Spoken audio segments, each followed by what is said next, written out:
ভাইকিংদেরকে গ্রিনল্যান্ডে নিয়ে আসলেন।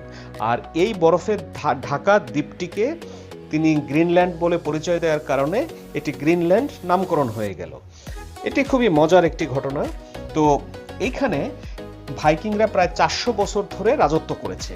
এরপরে হঠাৎ করে একটা সময় তা দেখা যায় যে ভাইকিংরা আর গ্রিনল্যান্ডে নেই, কিন্তু তারা এই 400 বছর ধরে গ্রিনল্যান্ডে থাকার কারণে তারা যে সমস্ত চার্চ বানিয়েছিল, তারা যে সমস্ত স্থাপনা বানিয়েছিল, তাদের যে সমস্ত সভ্যতা রয়েছে, নগর রয়েছে, ঘরবাড়ি রয়েছে, সেগুলি সব জনশূন্য হয়ে পড়ে। তো এটি নিয়ে আসলে ইতিহাসবিদরা নানানভাবে গবেষণা করেছে।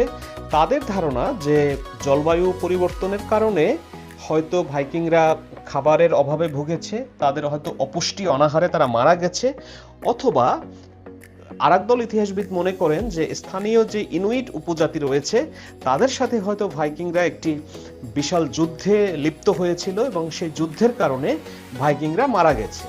তো আসলে এই বিষয়টি মানে ইনুইটদের সাথে ভাইকিংদের যে যুদ্ধ সেটি আসলে মীমাংসিত সত্য নয়।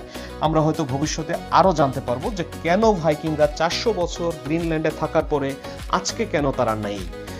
আচ্ছা, তাহলে ভাইকিংরা তো চলে গেল, তাহলে